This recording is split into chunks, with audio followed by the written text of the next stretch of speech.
بسم اللہ الرحمن الرحیم۔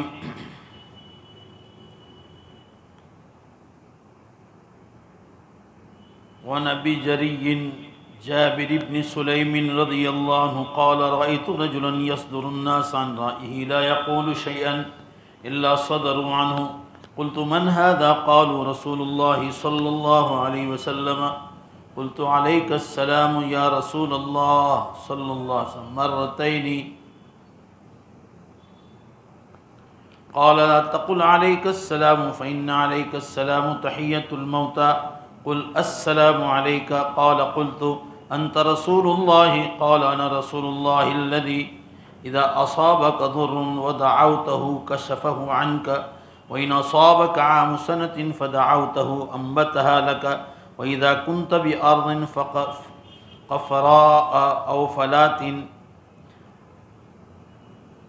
فضلت راحلتك فدعوته ردها عليك قلت أعهد لي قال لا تسبن أحدا ولا تحقرن شيئا من المعروف وأن تكلم أخاك وأنت منبسط إليه وجهك إن ذلك من المعروف وارفع إزارك إلى نصف الساق فإن أبيت فإلى الكعبين وإياك إسبال الإزار فإنها من المخيلة وإن الله لا يحب المخيلة وإن امرؤ شتمك وعيرك بما يعلم فيك فلا تعيره بما تعلم فيه فإنما وبال ذلك عليه وزاد بعد قوله لا تسبن أحدا قال فما سببت بعده حرا ولا عبدا ولا بعيرا ولا شاة رواه أبو داود والترمذي والدولابي في الكنى والأسماء وابن حبان فی صحیح والنسائی والحاکم۔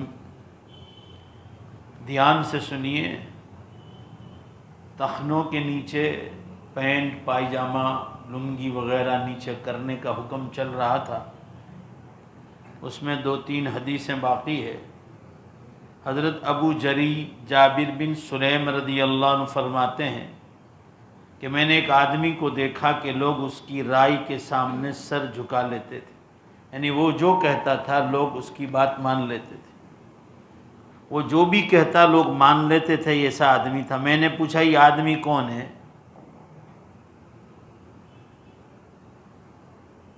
یہ حضرت ابو جری فرماتے ہیں کہ میں نے ایک آدمی کو دیکھا کہ جو آدمی دیکھو اس کی بات مان لیتے ہیں۔ میں نے پوچھا یہ آدمی کون ہے؟ تو جواب دینے والے نے کہا یہ اللہ کے رسول صلی اللہ علیہ وسلم ہے کہ لوگ ان کی ہر بات مان لیتے۔ میں نے 2 دفعہ کہا اے اللہ کے رسول علیک السلام، آپ پر سلام نازل ہو۔ انہوں نے السلام علیکم نہیں کہا، علیکہ پہلے لائے اور السلام بعد میں، تو آپ صلی اللہ علیہ وسلم نے فرمایا ایسا مت کہو، السلام علیکم کہو۔ فرمایا یہ زندوں کو سلام ہے، اور علیک السلام، علیکہ کو پہلے لاؤ اور السلام کو بعد میں لاؤ، یہ مردوں کے لیے سلام ہے۔ میں نے پھر پوچھا کیا آپ اللہ کے رسول ہیں؟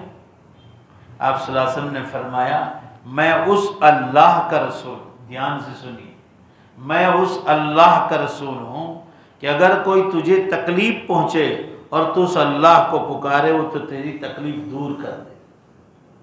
پورا مجمع زور سے بولو تو تکلیف دور کرنے والا کون ہوا؟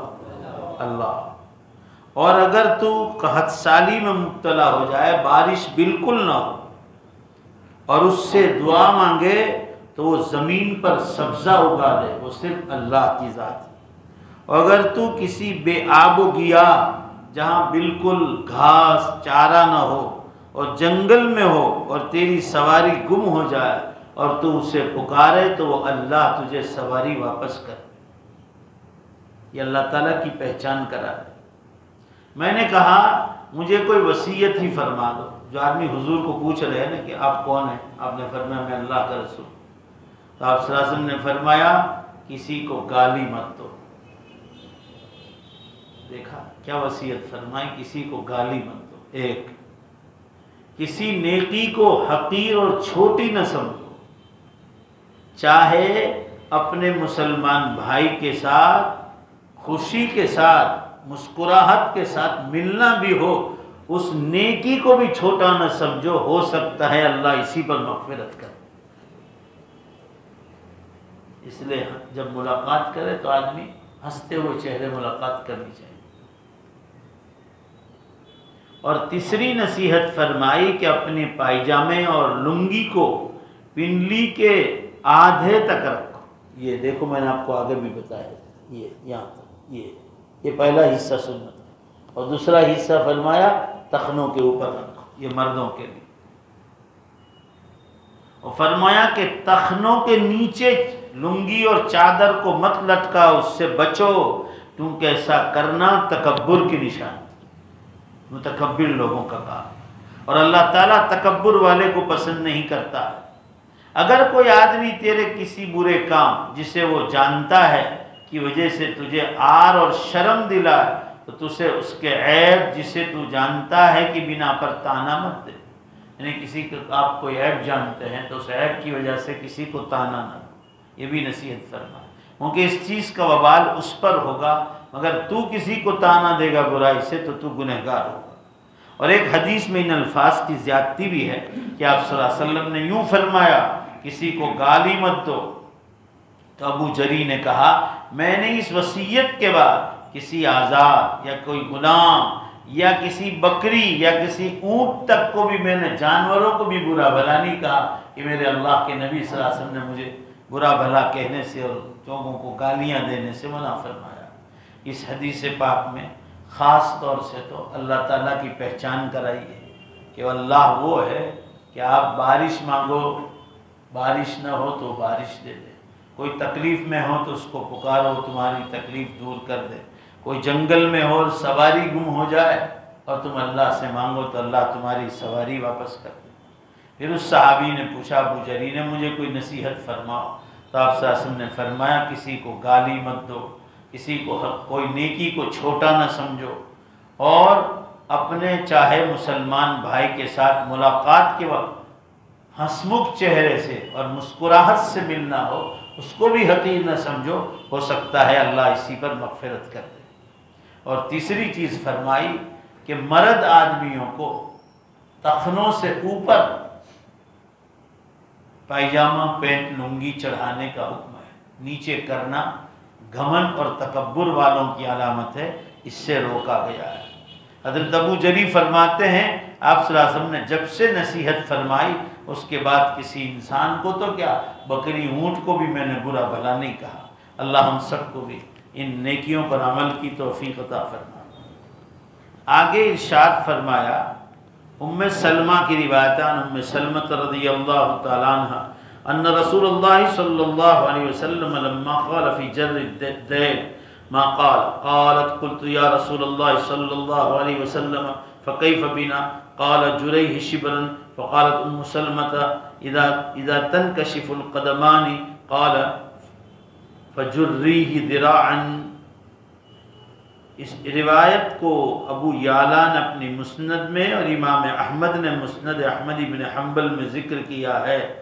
ام سلمہ رضی اللہ تعالیٰ عنہ فرماتی ہیں کہ رسول اللہ صلی اللہ علیہ وسلم نے کپڑے کے نچلے حصے کو گھسیٹنے کے بارے میں وعید کے کلمات ارشاد فرمائے، تو میں ام سلمہ نے پوچھا، ام سلمہ خود فرمانی میں نے پوچھا اللہ کے رسول ہم عورتوں کے بارے میں کیا حکم ہے؟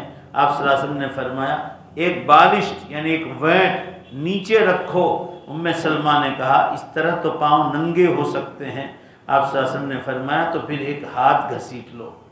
اس حدیث سے معلوم ہوا کہ عورتوں کو پاؤں کے شلوار یا وغیرہ جو کچھ پہنتی ہو وہ نیچے لٹکانے کا حکم، مردوں کو تخنا یعنی گھونٹی سے اوپر رکھنے کا حکم ہے اور عورتوں کو نیچے لٹکانے کا حکم ہے۔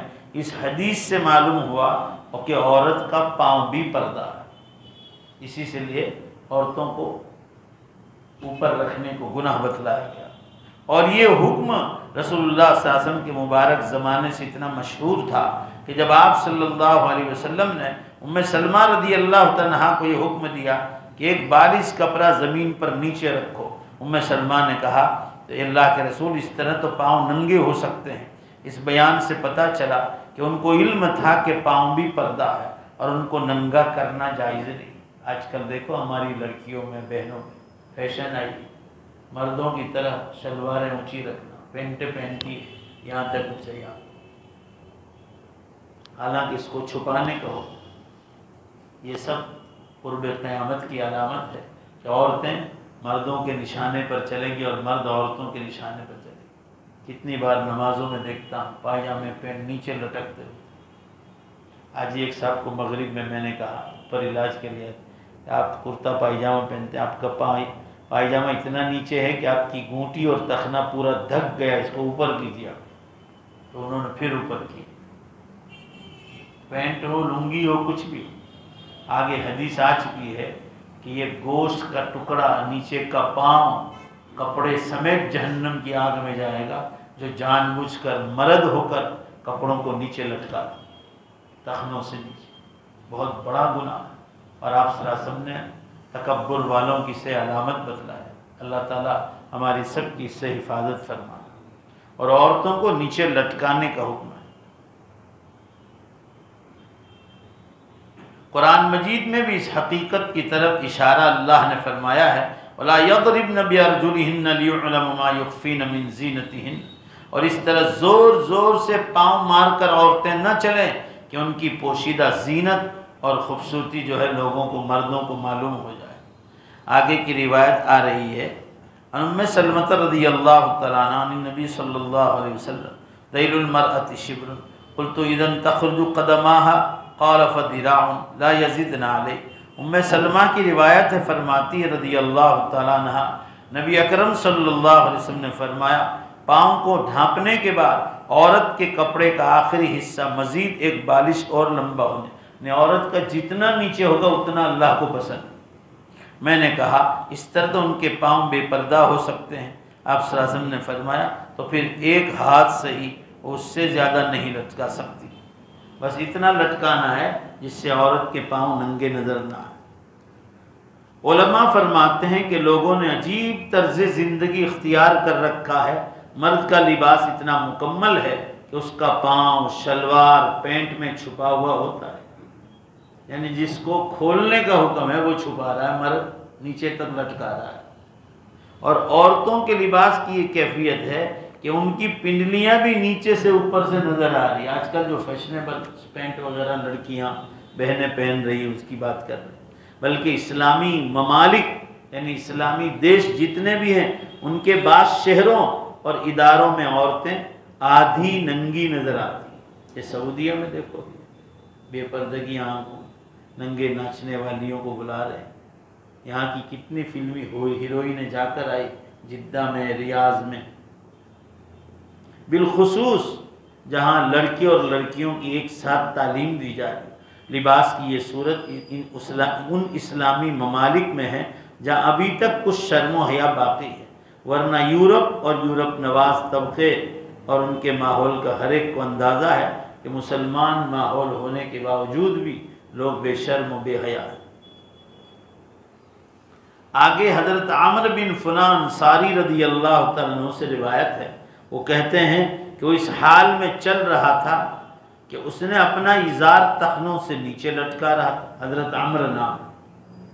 اچانک رسول اللہ صلی اللہ علیہ وسلم ان سے مل گئے، اس حال میں کہ آپ صلی اللہ علیہ وسلم نے اپنے پیشانی ایسے پکڑی ہوئی تھی اور یہ کہہ رہے تھے، اے اللہ تیرا بندہ ہوں میں، تیرے بندے کا بیٹا ہوں میں اور تیری لونڈی کا بیٹا ہوں میں۔ عمرو کہتے ہیں کہ میں نے کہا اللہ کے رسول صلی اللہ علیہ وسلم میری پنڈلیاں پتلی ہیں۔ آپ صلی اللہ علیہ وسلم نے فرمایا عمرو یقیناً اللہ تعالیٰ نے ہر چیز کو خوبصورت پیدا کیا ہے۔ عمرو پھر رسول اللہ صلی اللہ علیہ وسلم اپنے دائیں ہاتھ کی 4 انگلیاں عمرو کے گھٹنے کے نیچے رکھی اور فرمایا یہ ازار کی جگہ ہے، یعنی آپ صلی اللہ علیہ وسلم نے ٹخنوں سے اوپر، یہ گھوٹی ہے نیچے ٹخنا، اس سے 4 انگلی اونچی کر کے فرمایا کہ کپڑا اتنا اونچا رکھا، حضرت عمرو سے فرمایا، اور فرمایا کہ یہ ازار کی جگہ ہے مردوں کے لیے۔ پھر ان کو اٹھایا اور دوسری والی 4 انگلیوں کے نیچے رکھا اور فرمایا عمرو یہ ازار کی جگہ ہے، اور بھی اوپر جاؤ تو بھی چلے گا۔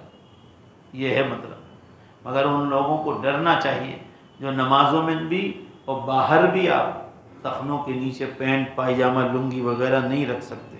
حضرت سرید رضی اللہ عنہ فرما رہے رسول اللہ صلی اللہ علیہ وسلم نے ایک آدمی کو دیکھا، وہ لنگی گھسیٹے ہوئے جا رہا تھا۔ آپ صلی اللہ علیہ وسلم اس کی طرف جلدی گئے یا اس کی طرف لپکے آپ صلی اللہ علیہ وسلم اور فرمایا اپنی لنگی کو اونچا کرو اور اللہ تعالیٰ سے ڈرو۔ اس نے کہا میرے پاؤں کے اندر کی طرف مڑے ہوئے ہیں اور چلتے وقت میرے گھٹنے ایک دوسرے سے ٹکراتے ہیں۔ آپ صلی اللہ علیہ وسلم نے فرمایا اتنا لنگی بلند کر لے جتنا میں بتلا رہا ہوں، کیونکہ اللہ تعالیٰ کی ہر مخلوق خوبصورت ہے۔ اس کے بعد اس آدمی کو نہیں دیکھا گیا مگر ہمیشہ اس کی تہبند پنڈلیوں کے نصف تک ہوتے۔ اس آدمی نے پہلے عذر کیا، اللہ رسول میری پنڈلیاں جو ہے بہت پتلی ہے، وہ چلتے وقت کپڑا کھل جاتا ہے۔ آپ صلی اللہ علیہ وسلم نے فرمایا ہر انسان کو اللہ نے خوبصورت بنایا ہے، یہ ایک بہانہ ہے، بہرحال تیری لنگی نیچے ہے لہذا اوپر کرنا ضروری ہے، اگر تو یہ چاہتا ہے کہ اللہ تجھ سے راضی ہو تو تیری پنڈلیاں اوپر کر۔ چنانچہ انہوں نے لنگی کو اوپر کر لیا اور پھر فرمایا کہ زندگی بھر کبھی ان کا کپڑا نیچے نہیں گیا۔ آج ہم لوگ کتنے نماز پڑھنے والے، روزہ رکھنے والے، زکوٰۃ دینے والے، حج کرنے والے، حج کے دوران بھی لوگوں کے پائجامے، اور جب حج سے فارغ ہو گئے تب، یا احرام کی حالت میں تو احرام بھی نیچے لٹکتا ہوتا، گناہ احرام بھی آپ تخنے تک نہیں لے جا سکتے، اللہ کا حکم نہیں۔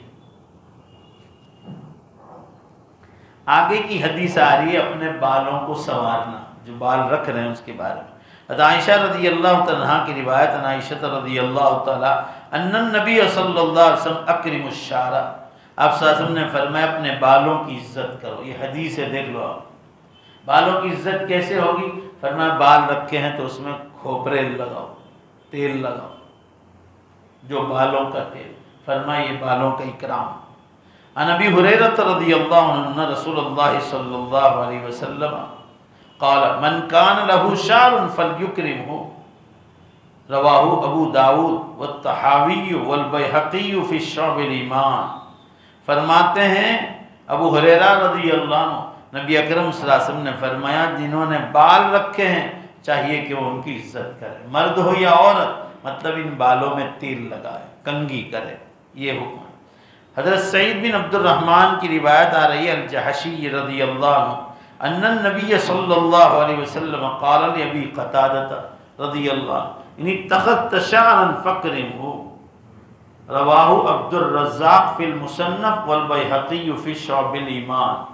فرمایا حضرت سعد بن عبد الرحمن جحشی رضی اللہ عنہ سے مروی ہے، نبی اکرم صلی اللہ علیہ وسلم نے حضرت ابو قتادہ رضی اللہ عنہ سے فرمایا، آپ صلی اللہ علیہ وسلم فرمایا اگر تمہارے بال ہوں تو ان بالوں کی تعظیم کیا کرو، تعظیم یہی ہے کہ تیل لگائے۔ آگے فرمایا حضرت سہل بن سعد کی روایت ہے کان رسول اللہ صلی اللہ علیہ وسلم یکثر دہن راسہ ویسرح لحیتہ بالماء۔ دھیان دیجیے آپ، حضرت سہل بن سعد رضی اللہ عنہ سے روایت ہے نبی اکرم صلی اللہ علیہ وسلم اپنے سر پر بہت زیادہ تیل لگاتے تھے۔ دیکھو آپ صلی اللہ علیہ وسلم بہت زیادہ تیل لگاتے اور پانی لگا کر داڑھی کی کنگھی فرماتے تھے، داڑھی میں پانی لگا کر داڑھی کو آپ سیدھا فرماتے تھے کنگھی کے ذریعے۔ رواہ ابن الاعرابی فی المعجم والبیہقی فی شعب الایمان۔ یہ سب سنتیں ہیں جس کا خاص بعض لوگ جو ہے سال تک جو سروں میں تیل نہیں لگاتے، سنت کے خلاف۔ سنت یہی ہے کہ آدمی جو بھی تیل اس کو چلتا ہے اس کو لگائے۔ ایک صحابی رضی اللہ عنہ کے بال بکھڑے ہوئے تھے، آپ صلی اللہ علیہ وسلم نے فرمایا بھائی بال کی تعظیم کرو۔ پوچھا اللہ کے رسول بال کی تعظیم کیا ہے؟ فرمایا تیل لگا اور اس کی کنگھی کرو۔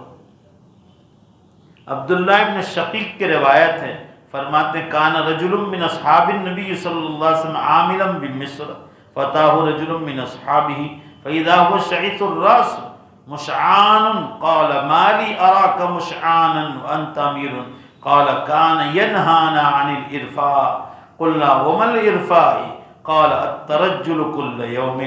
رواہ النسائی وابو داود واحمد۔ عبداللہ بن شقیق رضی اللہ عنہ فرماتے ہیں نبی اکرم صلی اللہ علیہ وسلم کے ایک صحابی مصر کے گورنر بنے، ایجپٹ میں، مصر، ان کے بال بکھڑے ہوئے تھے، مصر سے آئے تھے، بلکہ بہت بکھڑے ہوئے تھے۔ ان کے پاس آپ صلی اللہ علیہ وسلم کے ایک دوسرے صحابی آئے اور اسے کہا کیا وجہ ہے کہ تمہارے بال بہت زیادہ بکھڑے ہوئے ہیں، حالانکہ تم تو گورنر ہو، مصر کے گورنر ہو، اور تمہارے بال بکھڑے ہوئے ہیں؟ انہوں نے کہا نبی اکرم صلی اللہ علیہ وسلم نے ہمیں ارفاع سے منع کیا۔ ارفاع کیا چیز ہے؟ فرمایا روزانہ تھوڑی تھوڑی دیر میں کنگھی کرنا۔ یعنی ان کے بال بکھڑے ہوئے تھے تو وہ کہنے لگے کہ آپ صلی اللہ علیہ وسلم سے میں نے سنا ہے کہ تھوڑی تھوڑی دیر میں کنگھی نہیں کرنا چاہیے، اس لیے ایک دن کبھی چھوڑ دیا جائے، یا صبح کیا جائے تو شام کو کیا جائے۔ اللہ تعالی ہم سب کو ان چیزوں پر عمل کی توفیق عطا فرمائے۔ تو ارفاع تھوڑی تھوڑی دیر، بعض لوگوں کو عادت ہے تھوڑی تھوڑی دیر میں کنگھی کرنا۔ ابن اسیر فرماتے ہیں کہ ارفاع کے دو معنی ہیں، تیل لگانے اور خوش ایسی اور آسودہ حالی کو زیادتی کے ساتھ اختیار کرنا، جو مالدار لوگ کرتے ہیں، بار بار تھوڑی تھوڑی دیر میں کنگھی کرنا۔ کوئی کیا کہے گا، تھوڑی تھوڑی دیر میں کنگھی مارتے ہیں، کوئی کیا کہے گا، اس نیت سے بار بار کنگھی کرنے سے منع فرمایا۔ اور کھانے پینے کی چیزوں میں وسعت اختیار کرنا، اتنا زیادہ کھانا پکانا، کئی کئی آئٹمیں روزانہ پکتی ہوں، یہ فرمایا ان چیزوں میں بھی آپ صلی اللہ علیہ وسلم نے منع فرمایا۔ ایک ایک گھر میں دو دو تین تین پکوان بنتے ہیں روزانہ۔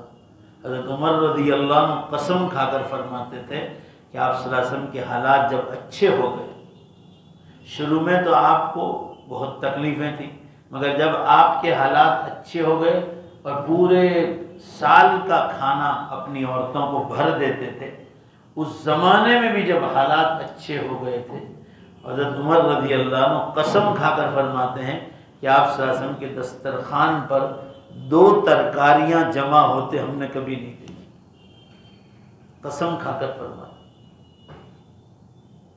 ہاں گوشت اور دودھی کو جمع کر کے ضرور کھایا ہے، گوشت اور دودھی کو، مگر قسم کھا کے فرماتے تھے کہ دو کھانا ایک دسترخوان پر حضور کو وفات تک کبھی نہیں دیکھا، ایک ہی کھانا استعمال ہوتا تھا۔ ہمارے یہاں ایک کانگریس کے بڑے لیڈر تھے، اب تو انتقال ہو گیا، تھوڑے مذاقی آدمی تھے، وہ کہا کرتے تھے کہ 50 سال پہلے باپ دادا جو دعوت دیتے تھے وہ حقیقی کھانے کی دعوت ہوتی تھی، کہ اب جو دعوت ہوتی ہے وہ کھانے کی دعوت نہیں ہوتی، چکھنے کی دعوت ہوتی ہے، کیونکہ کھانے اتنے ہوتے ہیں کہ چک کے ہی پیٹ بھر جاتا ہے۔ کہا اب جو دعوت ہوتی ہے کھانے کی نہیں ہوتی، چکھنے کی ہوتی۔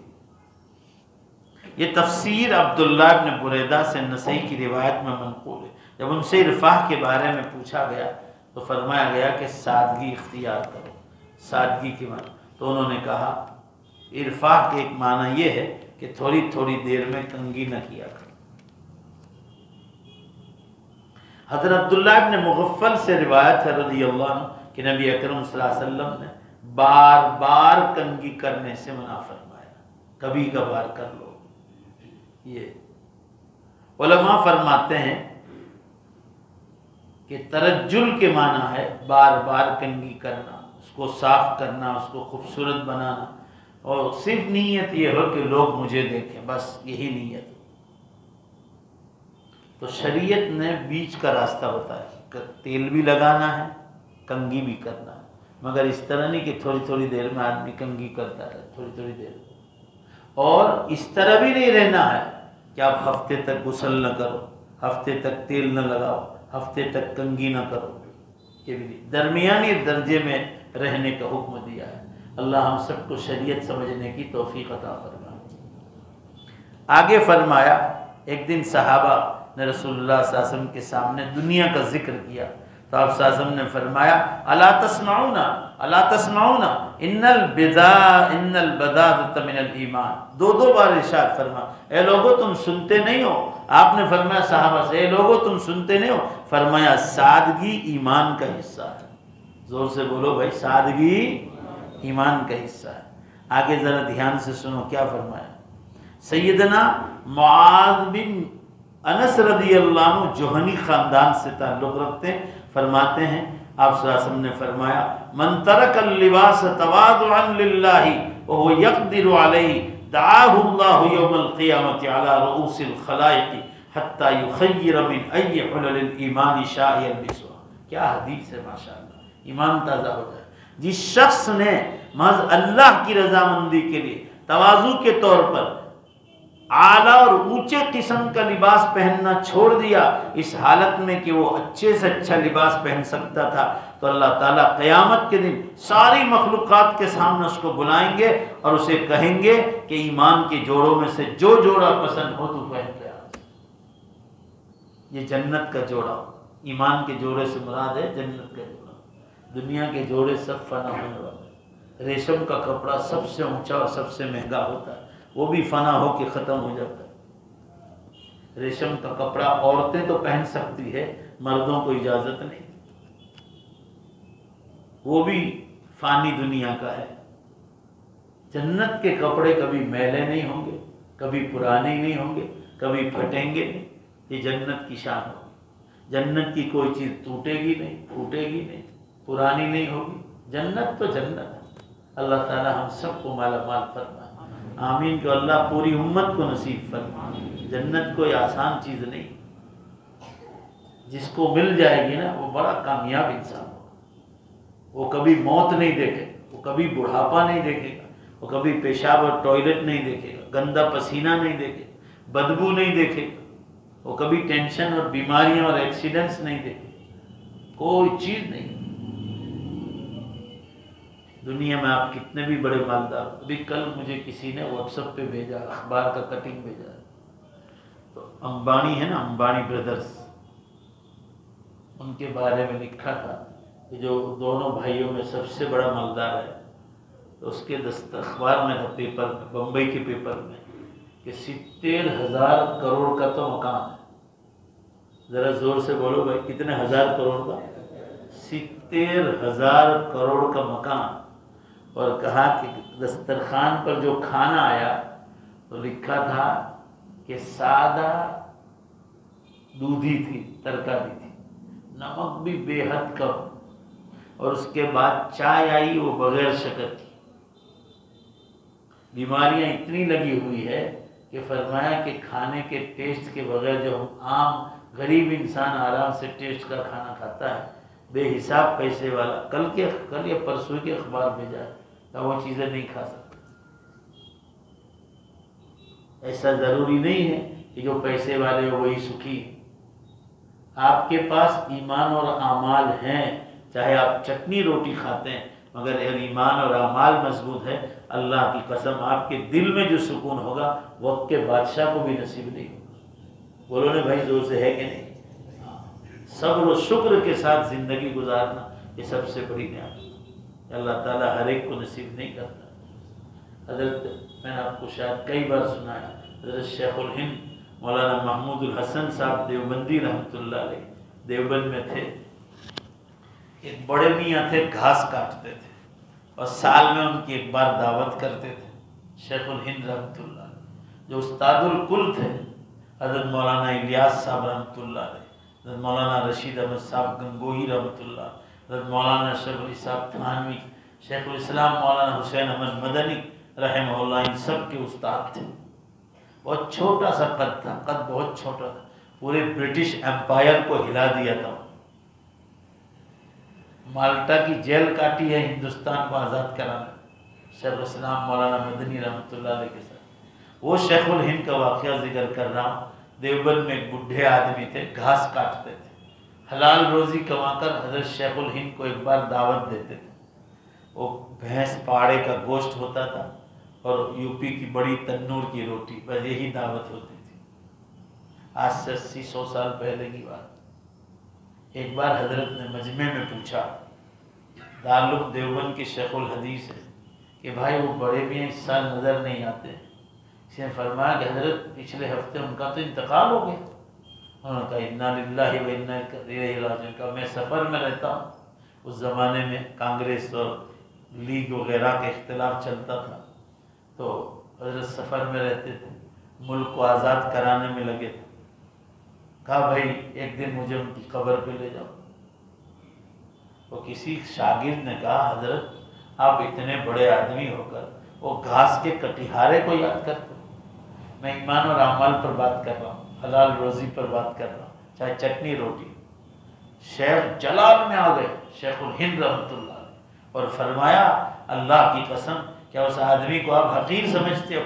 وہ مجھے سال بھر میں ایک دعوت کرتا ہے، مگر اتنی حلال ہوتی اس کی روٹی کہ اللہ کی قسم کھا کر فرمایا کہ جب سے کھاتا ہوں سال بھر اپنے نیک اعمال میں اس کی نورانیت محسوس کرتا ہوں، اس کی روحانیت دیکھتا ہوں کہ اس کی روٹی کتنی حلال ہے۔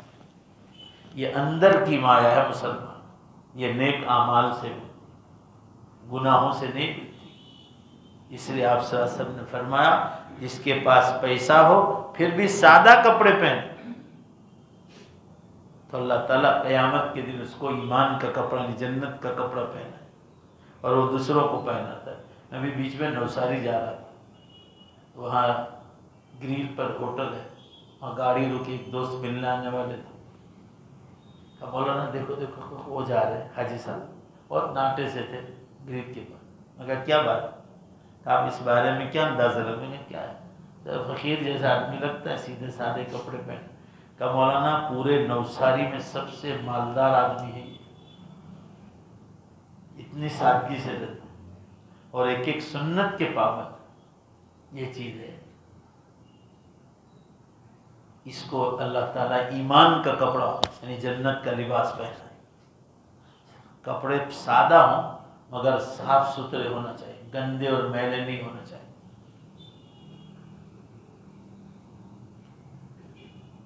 اس لیے آپ صلی اللہ علیہ وسلم نے آگے ارشاد فرمایا، آپ صلی اللہ علیہ وسلم جانور پر سوار بھی ہوتے تھے اور جوتا بھی سلائی کر لیتے تھے اور اپنے قمیص کو خود ہی پیون اور ٹھینگنا بھی مار لیتے تھے۔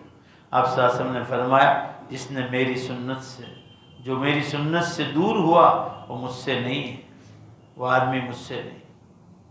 وہ شخص متکبر نہیں ہے جس کے ساتھ اس کے خادم نے کھانا کھایا، یعنی مالک ہو کر اپنے غلام کو بٹھا کر ساتھ کھلائے، وہ آدمی تکبر والا نہیں۔ مگر جو تکبر والا وہ ہے کہ خود سیٹ ہو کر الگ کھانے بیٹھے اور نوکر کو الگ کھلائے۔ اور آپ صلی اللہ علیہ وسلم نے فرمایا کہ وہ یہ آدمی تکبر والا نہیں۔ آگے کی آخری حدیث ہے، اس کے بعد دعا کرا لیتے۔ ابو امامہ رضی اللہ عنہ بیان کرتے ہیں قال رسول اللہ صلی اللہ علیہ وسلم البدادۃ من الایمان۔ آپ صلی اللہ علیہ وسلم نے ارشاد فرمایا کہ سادگی ایمان کا حصہ ہے، یعنی جان بوجھ کر آدمی راحت و آرام کو چھوڑ دے، خوشحالی کو چھوڑ کر سادگی اختیار کرے، اللہ تعالیٰ اس سادگی کو بہت پسند فرماتے ہیں۔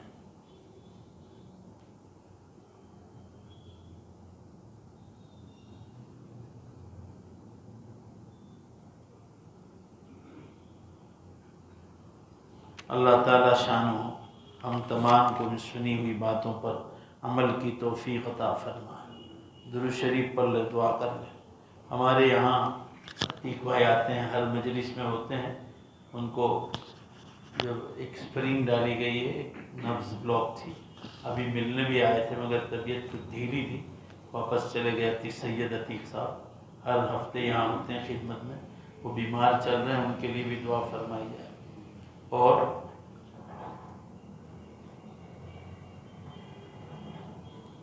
آج کوسمبا میں میری والدہ مرحومہ کی خالہ زاد بہن تھی، آج ان کا انتقال ہو گیا، میری رشتے میں خالہ لگتی تھی، ان کی مغفرت کے لیے دعا کی جائے۔ اور بھی بہت سے لوگوں نے دعاؤں کے لیے کہا ہے، اللہ سب کو شفا کاملہ عطا فرمائے۔ درود شریف پر دعا کریں۔ بسم اللہ الرحمن الرحیم، الحمدللہ رب العالمین والعاقبۃ للمتقین والصلاة والسلام علی خیر خلق محمد وآلہ وصحبہ اجمعین۔ ربنا آتنا فی الدنیا حسنہ وفی الآخرۃ حسنہ وقنا عذاب النار۔ اے اللہ ہم سب کے گناہوں کی بخشش فرما، ہمیں لمبی عمر عطا فرما، نیک اعمال کے ساتھ تندرستی کے ساتھ گناہوں سے بچاتے ہوئے تیرے دین کا کام کراتے ہوئے، اور مولا جب دنیا سے جانے کا وقت آ جائے ہم سب کا خاتمہ ایمان پر فرما، پوری امت کو ایمان پر موت عطا فرما۔ اے اللہ ہمارے بیماروں کو شفا عطا فرما۔ ہمارے سید عتیق صاحب جو بیمار چل رہے ہیں، اللہ انہیں جلد سے جلد مکمل شفا عطا فرما، انہیں لمبی زندگی عطا فرما تندرستی کے ساتھ، اور اللہ ان کی خدمات کو، ان کے ساتھیوں کی خدمات کو سب کو اپنے فضل و کرم سے قبول فرما۔ اللہ ان تمام خدمت کرنے والوں کی روزی روٹیوں میں خوب برکتیں عطا فرما۔ اے اللہ انہیں تندرستی عطا فرما، ان کی اولادوں کی تقدیریں بلند فرما۔ اے اللہ بہت اخلاص کے ساتھ یہ سب لوگ ہر پیر کو خدمت انجام دیتے ہیں، اپنے فضل و کرم سے اللہ انہیں دنیا میں بھی چمکا اور آخرت میں بھی چمکا۔ آج ہماری خالہ کا کوسمبا میں انتقال ہوا، اے اللہ مرحومہ کی مکمل مغفرت فرما، انہیں جنت میں اعلیٰ مقام عطا فرما، ان کی قبر کو اے اللہ جنت کے باغیچوں کے ایک باغ بنا دے۔ اے اللہ ان کا حشر نبیوں کے ساتھ، صدیقین، شہداء، صالحین اور صالحات کے ساتھ ان کا حشر فرما۔ اے اللہ ان کی قبر کی زندگی کو آسان فرما۔ ایک دن ہماری بھی باری آنے والی ہے، اے اللہ قبر کی زندگی ہم سب کے لیے، پوری امت کے لیے آسان فرما۔ ہمارے ماں باپ کی مغفرت فرما، اے اللہ ہمارے ماں باپ کی مغفرت فرما۔ اے اللہ ان کی قبر کو نور سے منور فرما، ان کے درجات کو بلند فرما، جنت میں الفردوس میں اعلیٰ مقام عطا فرما۔ جن کے ماں باپ دونوں زندہ ہیں یا ایک زندہ ہے، اللہ ان کی خدمت کر کے دعائیں لینے کی توفیق عطا فرما، انہیں تندرستی عطا فرما، ان ماں باپ کو بیماریوں سے حفاظت فرما۔ ہمارے بھائی بہن، رشتہ دار، اولادیں، ماموں ممانیاں، چچا چچیاں، پھوپھی پھوپھڑ، اے اللہ ان کی اولادیں، جتنے بھی اساتذہ جن سے ہم نے قرآن حدیث پڑھا، اے اللہ ان سب کی مکمل مغفرت فرما، انہیں جنت الفردوس میں اعلیٰ مقام عطا فرما، ان کی قبروں پر کروڑوں رحمتیں نازل فرما۔ اے اللہ تم سب کی آخرت آسان فرما۔ آپ رحیم ہیں، آپ کریم ہیں، آپ غفور الرحیم ہیں، آپ غفار الذنوب و ستار العیوب ہیں، آپ ارحم الراحمین اکرم الاکرمین ہیں، ماں باپ سے زیادہ رحم کرنے والے ہیں۔ اے اللہ ہمارے سارے مرحومین کی بخشش فرما، امت کے بیماروں کو شفا عطا فرما، ہم سب کو ہاسپٹلوں سے، پولیس کی کچہریوں سے، بخار سے اور بیماریوں سے ہماری حفاظت فرما۔ اے اللہ غریب مسکین بیوہ یتیموں پر رحم فرما، جن کے سروں پہ قرضہ ہے اللہ ان پر رحم فرما، پریشان حالوں کی پریشانیوں کو دور فرما، ہر ایک کی نیک اور جائز تمناؤں کو پوری فرما، اولادوں میں جو بھی بیمار ہیں سب کو مکمل شفا عطا فرما۔ اے اللہ ہمارے سفر حضر میں ہماری سب کی حفاظت فرما۔ اللہ ہندوستان میں حالات بڑے خطرناک چل رہے ہیں، اہل ایمان کی مدد نازل فرما، غیب سے ہماری نصرت اور مدد نازل فرما، ہماری دعاؤں کو اپنے فضل و کرم سے، اپنے پاک ناموں کے طفیل یار حبیب جناب رسول اللہ صلی اللہ علیہ وسلم کے صدقے طفیل قبول فرما۔ ربنا تقبل منا انک انت السمیع العلیم برحمتک یا ارحم الراحمین۔